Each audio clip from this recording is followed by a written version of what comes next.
بسم اللہ الرحمن الرحیم۔ سورہ نساء آیت نمبر 123 سے 126 تک میں اللہ پاک فرماتا ہے، نجات نہ تو تمہاری آرزوؤں پر ہے اور نہ اہل کتاب کی آرزوؤں پر۔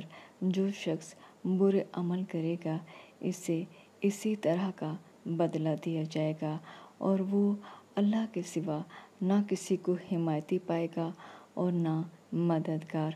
اور جو نیک کام کرے گا، مرد ہو یا عورت، اور وہ صاحب ایمان بھی ہوگا، تو ایسے لوگ بہشت میں داخل ہوں گے اور ان کی تل برابر بھی حق تلفی نہ کی جائے گی۔ اور اس شخص سے کس کا دین اچھا ہو سکتا ہے جس نے حکم اللہ کا قبول کیا اور وہ نیکوکار بھی ہے اور ابراہیم کے دین کا پیرو بھی ہے، جو یکسو مسلمان تھے، اور اللہ نے ابراہیم کو اپنا دوست بنایا تھا، اور آسمان اور زمین میں جو کچھ ہے سب اللہ ہی کا ہے، اور اللہ ہر چیز پر احاطہ کیے ہوئے ہے۔